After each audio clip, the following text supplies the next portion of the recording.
Hi there, I'm Sasha, creator of Coding Rooms here. Hi, I'm Angela from Coding Rooms, and today we have some very interesting things to share with our community and user base. But before we get into all that, I want to just pass it over to you, Sasha, to give us give everyone the product updates for this week. Sure, thanks for that, Angela. The main thing that we've been focusing on over the past week since our last podcast has been a lot of UI, UX, and feature updates to assessments. So, to all the different coding problems as well as unit testing cases that we offer for Java, JavaScript, and Python. And we also created a really great webinar for you all last week on how to navigate that entire platform and some details on how to use JUnit 4 on coding rooms. So that's the major product update. And actually, the rest of the podcast has to do with something that's pretty product related, but I'll hand it over to you, Angela, to explain the rest. Yeah, definitely. So, we wanted to kind of kick off this special segment by just saying that, we've been heavily involved in the computer science teaching community, and through various sources, and Buzz, we've been hearing that Repl.it Classrooms is moving over to Teams, and that the last day for you to make that transition is January 31st. So upon hearing that, we've gotten a few of our user base and potential users reach out to us and kind of discussing this, and they don't seem to have a clear path in extracting a lot of their previous labs and data off the tool. So obviously, for a lot of teachers, that's hours of work, and a lot of thought has gone into building out those labs and all that data on the tool. So with that being said, we kind of saw that need, and we built a simple exporter tool that's currently supported on Chrome and Mozilla Firefox.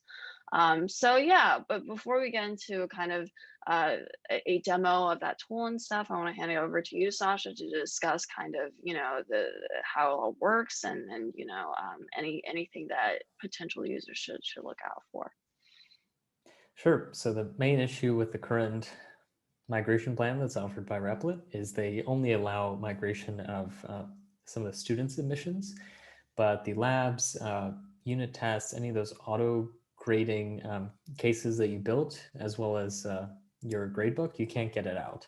So we built this Chrome and Firefox extensions already available in both extension stores that with one click, and usually takes just a matter of minutes, will export the data for all the classrooms that you select, everything from your student roster, student submissions, the labs you built, and your grading test cases. It will bundle all of that up into a single file. And at that point, you own your data. It's in a standard JSON format, so you can actually write your own scripts to interact with that and do what you wish with it. Or you can send that file to us at Coding Rooms, and we will do a instant import to your Coding Rooms account, which is currently offered in this beta. If you contact us through the support feature and drop it in, we'll have your file in under 24 hours available on your account. And that will be going into general availability soon. But so the main kind of essence of what we built is this one-click export tool that lets you extract all of your data from Repl.it Classroom, so that when it goes away on January 31 of 2021, you don't lose your data. Right, that's the big feature that we're sort of beta releasing now. And I'll actually go into a recorded screencast of how all that works on Chrome, but it'll be equally applicable to Firefox. And after that, we'll talk a little bit about how to get the extension and what you can do with it. So that, hand it over to myself in a screencast, and we'll be right back. In this video, I'll walk you through how to use our Repl.it Classroom data export tool from Chrome. So this video assumes that you've already installed the extension from the App Store, or you've been given developer access, and you have opened up Chrome. I'm just on codingrooms.com right now. It doesn't matter what site you start from. So your extension will either show up here, or if you have a lot of extensions, you might have to scroll down and pin the Coding Rooms extension. Then you can open up the Coding Rooms extension here, the export tool. And if you're not on Repl.it, it will provide you a link to go to Repl.it. So let's follow that link. So I just opened up a new tab with my Repl.it classroom here, and I have some demo courses that we're going to export. So once I've loaded the page here, I'll open up the extension again. It will initialize and load in all the classrooms that I have. So I can select to include student data and submissions in my export, or I can exclude that. By default, we exclude that data. For this time, I'll select it, and I'll go ahead and select this classroom. So you can select as many classrooms as you want, or you can just export a single classroom. When you're ready to go, click Export Your Data. It will ask you whether or not you're ready to start the export and include your student list and submissions. Click OK. So initially we calculate how long the export will take, and you can see now the export is actually running, and it shows that I have 225 different requests that it needs to run in order to complete the export. So while I'm waiting for the export, I can click out of this. I can actually go to another tab and do something else, and come back to Repl.it, or even see from another tab the progress. Now, we don't suggest opening up multiple Repl.it tabs during this process, as it could interfere with the loading that's happening in one of the tabs. Okay, so our export is almost done, and when you see it complete, it will actually download the exported data file to your downloads. So we finished. We immediately see the stats on what I exported, how many assignments, and how many submissions. And for me in Chrome, the download file popped up here.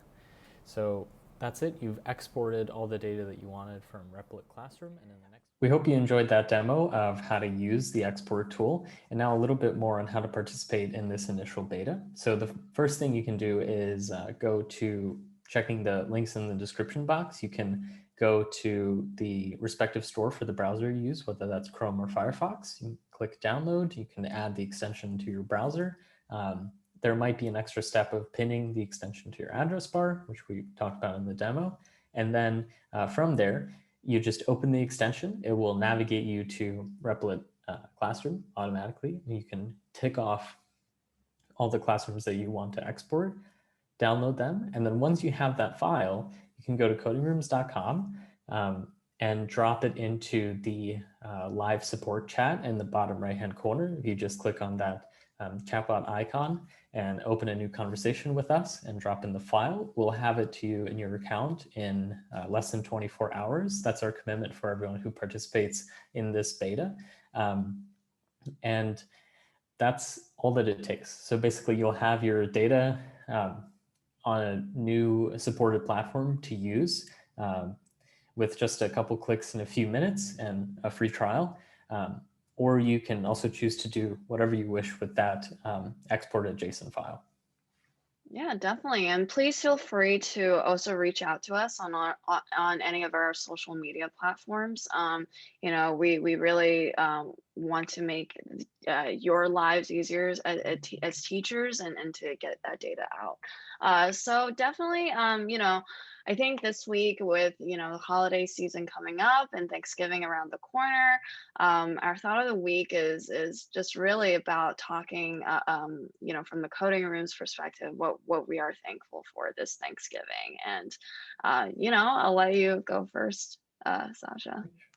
Sure. So I think my job here at Coding Rooms involves talking to a lot of teachers. And so that's pretty much all I think about every day, how to make your lives easier, better, and ultimately how you can help your students. And I think that informed what I'm thankful for this Thanksgiving, which is I'm truly thankful and amazed, frankly, by the level to which teachers have risen throughout this crisis, and how optimistic that makes me about the future of education in general, but particularly computer science education. And I'm really excited to see what the coming years will bring. Yeah, definitely. So what I'm thankful for is along similar lines, but particularly just the community of users that we have right now at Coding Rooms. I think that the sheer amount of great feedback and insight that our beta users or full-time users, however long or short amount of time they've been with us, every single user has provided very insightful and different types of feedback that has allowed us to grow and grow not just as a company, but also better our product to fit all these different types of use cases. So we like to thank each and every one of you for your amazing feedback and contribution to allow us to build the best product out there. So um, really appreciate our user base and how you guys have remained engaged and providing very insightful feedback for us as creators. Awesome. Okay, So I well, think that happy Thanksgiving we'll see and you. stay safe and healthy for sure. And yeah, we'll be back next week with another podcast. Thank you. Awesome. Thank you.